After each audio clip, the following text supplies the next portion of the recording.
Hello everyone, welcome back to the channel. In this video, we are going to cover operating system scheduling algorithms. So in operating system, we have different types of scheduling algorithm that helps a process to allocate the resource. So we will cover the introduction, different types of algorithm, and along with this, we will also cover some important basic terms that helps you to solve the numerical questions related to the scheduling of the resources. So let's start with the introduction part first. So what is the meaning of scheduling algorithm? So it is nothing but it is the algorithm that defines how much CPU time, it defines us the how much CPU time must be allotted to which process and when. Let's say we have three processes, process P1, P2 and P3. Process P1 wants the CPU, that means a resource just for 30 seconds. Process P2 wants it for 20 seconds and process P3 wants it for 40 seconds. Okay, so scheduling algorithm in any operating system, whether it is your Windows operating system, whether it is your another any kind of operating system, it is the algorithm that defines how much CPU time, how much CPU time must be allotted to which process and when. So here in this case, 30 seconds are allotted for process P1. That means process P1 wants a CPU just for 30 seconds. After that, process P2 wants CPU just for 20 seconds. This is what? This is the meaning of scheduling algorithm. Okay. Basically, there are two types of scheduling algorithm. First is preemptive and another is non-preemptive. We have already covered everything. Non-preemptive means what? Non-preemptive means non-stop scheduling algorithm. Okay, non-preemptive means non-stop scheduling algorithm. That means if one resource is allotted to one process, this process will release the resource only when it gets executed completely. That is called non-preemptive. Okay, a process when switches from running to waiting state, a process when switching from running to waiting state, it is called what? It is called non-preemptive scheduling. Another is process finished its execution and it gets terminated. It is also called non-preemptive scheduling algorithm. And when we talk about preemptive scheduling algorithm, it means specific process switches from the running state to the ready state, right?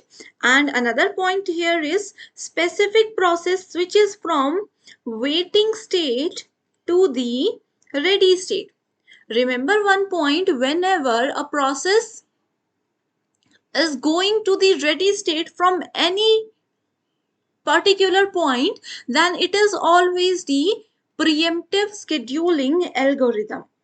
And whenever a process is going at a waiting state, then it is at the non-preemptive level. Okay, so we will discuss everything in detail. So here we have different types of scheduling algorithms that we can use in operating systems, and all these types are very important. We will cover their numerical questions in next video. Okay, so first is first come first serve scheduling, that is FCFS algorithm. So this is the basic or the first algorithm that every operating system must follow. So let's say here again we have three processes, P1, P2 and P3. Okay, process P1 entered in the queue at 8 a.m. Process P2 entered in a queue at 8:30 and this is 8:15. Okay, so first come first serve algorithm. According to this algorithm, process P1 will get the CPU at the very first point. Okay, after that process P3 will get the CPU, and at last process P2 will get the CPU. This is the first come first serve scheduling algorithm. The process that has entered the waiting queue first definitely will get the resource first. Shortest job next algorithm means what? Let's say again we have three processes.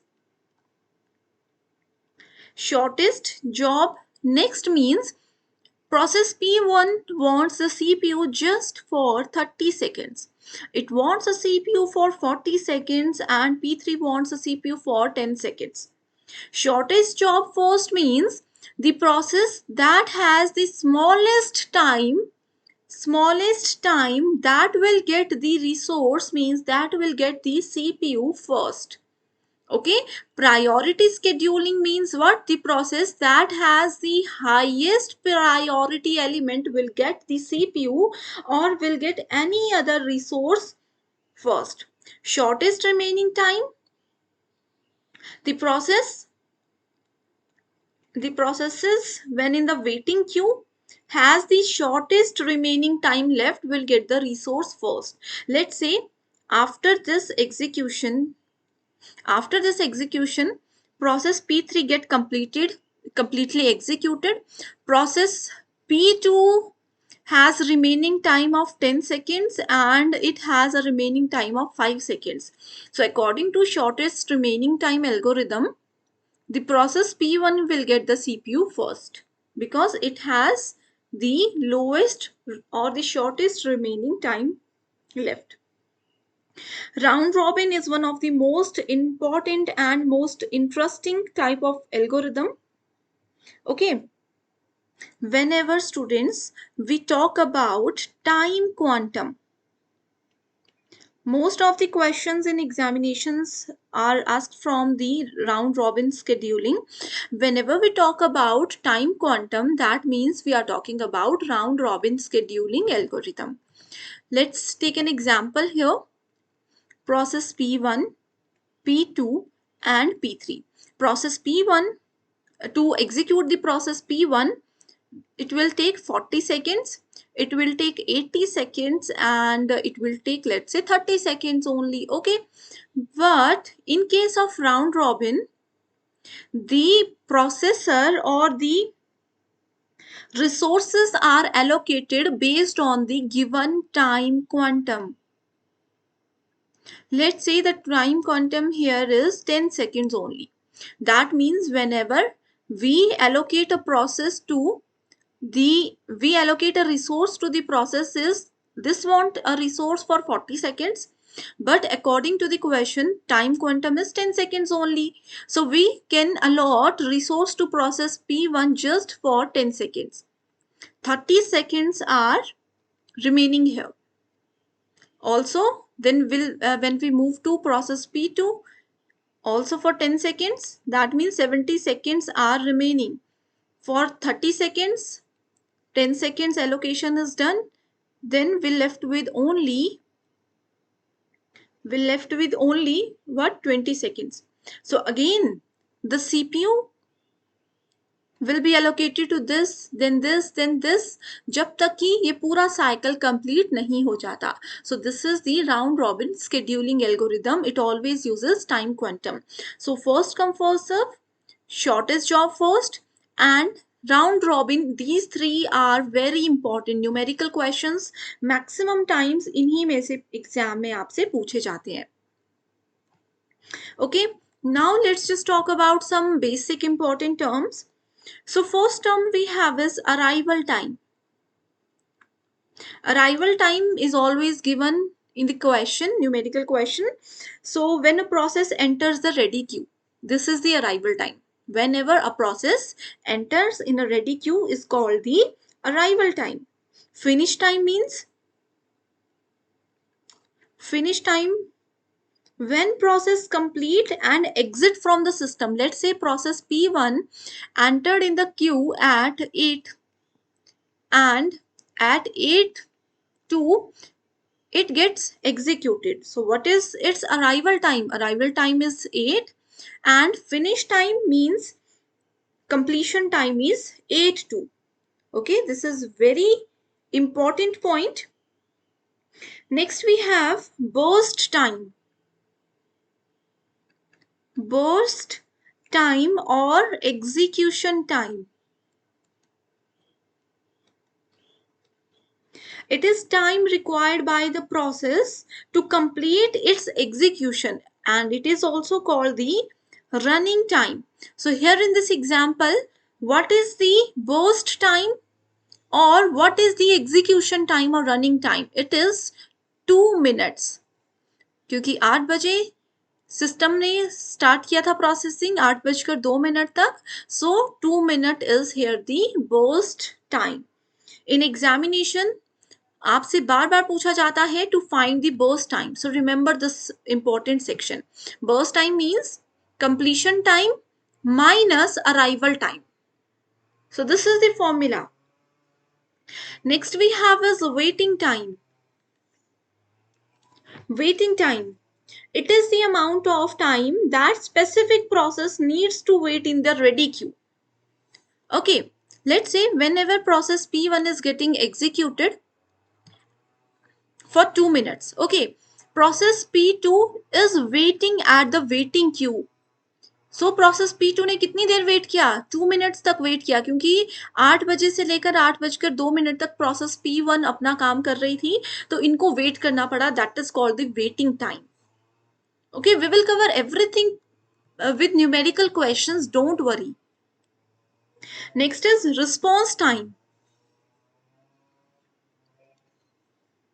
It is an amount of time in which the request was submitted until the first response is produced. And another is turnaround time, that is TAT. It is the amount of time to execute a specific process. It is a calculation of total time spent waiting to get into the memory. यानी कि process P2 ने waiting में memory को लेने तक waiting में कितना time लिया, ठीक है, and टोटल एग्जीक्यूशन में कितना टाइम लिया. वेटिंग में इसने कितना टाइम लिया? 2 minutes लिए, एंड एग्जीक्यूशन के लिए मान लीजिए 30 seconds लिए. सो टर्न अराउंड टाइम हम इस तरीके से कैलकुलेट कर सकते हैं. So basically, it is an amount of time to execute a specific process.